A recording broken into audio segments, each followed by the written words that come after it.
Hello student, चलिए पढ़ते हैं। बैंक रिकॉन्सिलेशन स्टेटमेंट तैयार करते हैं।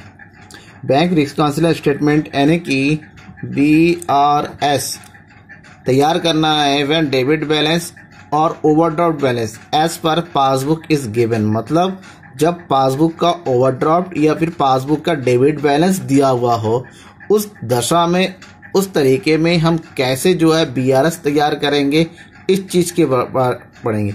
आपने जो है सबसे पहले वाले वीडियो में, जो फर्स्ट वीडियो में आपने पढ़ा होगा, जितने भी केसेस दिया गया था कि वहाँ पर आपने पढ़ा debit balance as per cash book, उसी टाइम बता दिया गया था कि कौन कौन सी ऐड होने वाली आइटम्स है और कौन कौन से लेस होने की माइनस वाली आइटम है। आपको बस वही एक ही चीज में एक ही बार में ये ध्यान रखना है कौन कौन सी ऐड होती है और कौन कौन सी जुड़ती है, क्योंकि उसके बाद के जितने भी केस होते हैं उसमें थोड़ा सा फर्क केवल और केवल उसके बैलेंस को प्लस या माइनस साइड में लिखने में होता है। तो जब debit balance as per passbook दिया हुआ हो, तो जो बैलेंस जो लिखा जाता है, जो भी बैलेंस लिखा जाता है, बैलेंस एज पर पासबुक लिखा जाएगा, उसको लिखा जाता है माइनस साइड में।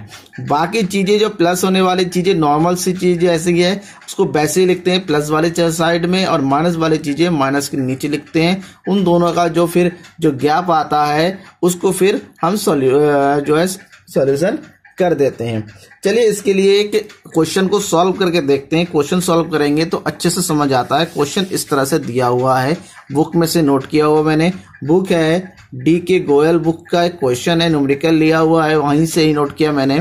लिखा हुआ है from the following information supplied by Sanjay prepare his bank reconciliation statement as on December 2019 दिसंबर का जो भी स्टेटमेंट दिया हुआ उसके थ्रू बैंक रिकॉन्सिलेशन स्टेटमेंट तैयार करना है आपको। कौन कौन से ट्रांजैक्शन दे रखे हैं इसको अच्छे से पढ़ लीजिएगा, क्योंकि यही अच्छे से पढ़ेंगे तभी एक ही बार में समझ में, यहीं पर आपको पता चल जाएगा कि हमें क्या ऐड करना है और क्या लेस करना है। चलिए पढ़ते हैं। Bank overdraft as per passbook balance दिया हुआ है 16,500, check issued but not presented for payment 8,750, check deposited with the bank but not collected 10,500, check recorded in the cash book but not sent to the bank for collection 2,000, payment received from customers directly by the bank 3,500, bank charges debited in the passbook 200, premium on life policy of Sanjay paid by the bank on standing advice 1,980, a bill for 3,000 dishonored with the bank. ये सारी information है। इस information का use करते हुए आपको एक bank reconciliation statement तैयार करना है। तो चलिए बैंक रिकॉन्सिलेशन स्टेटमेंट तैयार करना शुरू करते हैं। बैंक रिकॉन्सिलेशन स्टेटमेंट तैयार करने के लिए सबसे पहले इसके फॉर्मेट जाएंगे। इसका फॉर्मेट कुछ इस तरह से बनाते हैं, पार्टिकुलर, प्लस आइटम और माइनस आइटम। सबसे पहले जो बैलेंस दिया हुआ है, देखिए बैलेंस क्या दे रखा है क्वेश्चन में। क्वेश्चन में बैलेंस जो दिया हुआ है वो दिया हुआ है balance overdraft as per passbook 16,500। तो सबसे पहले बैलेंस नोट कर देते हैं। यहाँ पर हम सबसे पहला है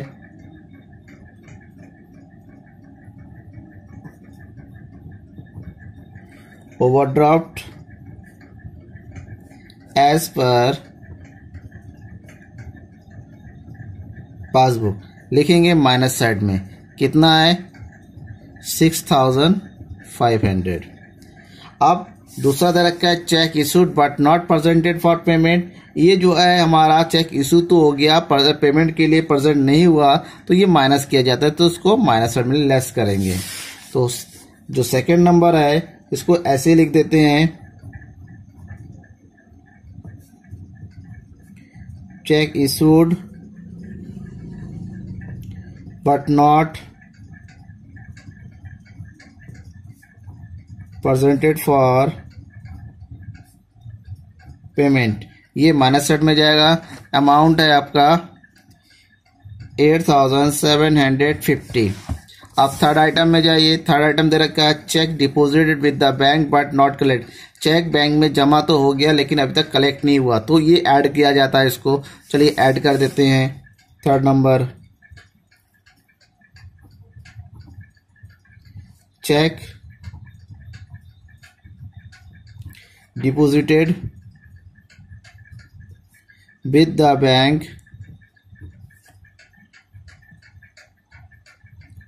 बट नॉट एट कलेक्टेड। लिखने का तरीका ध्यान में रखेंगे, जरूरी नहीं जो क्वेश्चन में वही है, आप शॉर्ट करके भी लिख सकते हैं।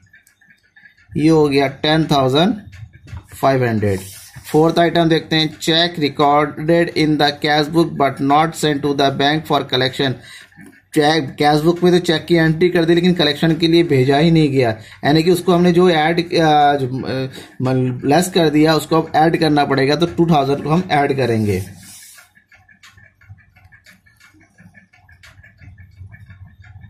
checks recorded in the cash book but not sent to the bank. ये अमाउंट है आपका 2000 का, तो 2000 अमाउंट हमने प्लस साइड में डाल दिया। अब बात करेंगे फिफ्थ आइटम की। फिफ्थ दे रखा है payment received from customer. Customer से पेमेंट मिला है डायरेक्टली बाय द बैंक में, डायरेक्टली जो है अमाउंट सबमिट हो गया। जब बैंक में डायरेक्ट अमाउंट सबमिट हो गया तो नॉर्मल जो क्या किया जाता है कैश बुक में उसको ऐड किया जाता है, क्योंकि पासबुक का उल्टा बैलेंस दे रखा है तो अब इसको किस साइड लिखेंगे, माइनस साइड में लिखेंगे। चलिए करते हैं।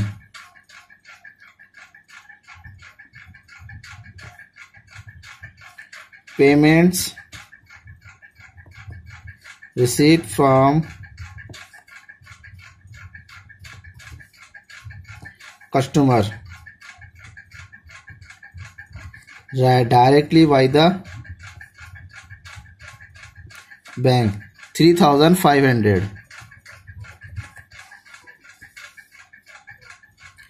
Sixth, bank charge debited. Bank charge debit कर दिया गया, और डेबिट कर दिया गया यानी कि जो है कैश बुक में इसकी एंट्री नहीं हुई तो इसको प्लस साइड में डाल देंगे।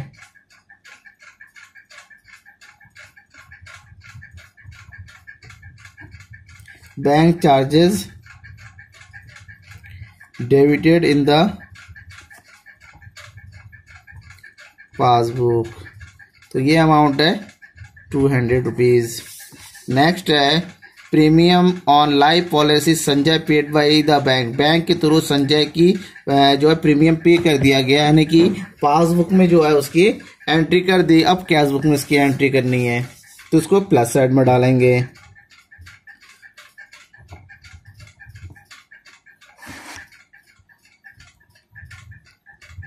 Premium on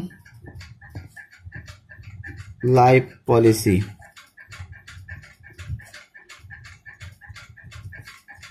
paid by the bank, ये है 1980। और लास्ट है बिल जो है 3000 का बिल डिसऑनर हो गया। जब डिसऑनर हो गया ये भी वही है, पासबुक में तो लेस हो गया, अब हमें कैश बुक में डालना है, तो कैश बुक में हम क्या कर देंगे, प्लस साइड में डाल देंगे।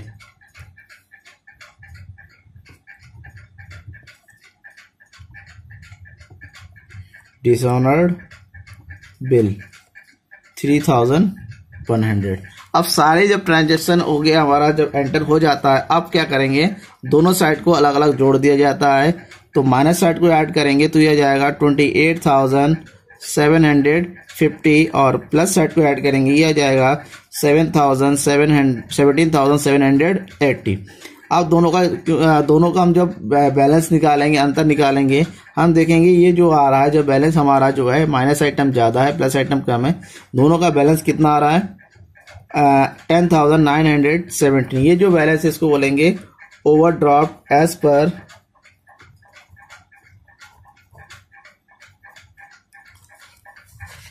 ये जो बैलेंस आया, जो इसमें से इसको माइनस कर देंगे तो आ जाएगा balance overdraft as per cash book. Thank you.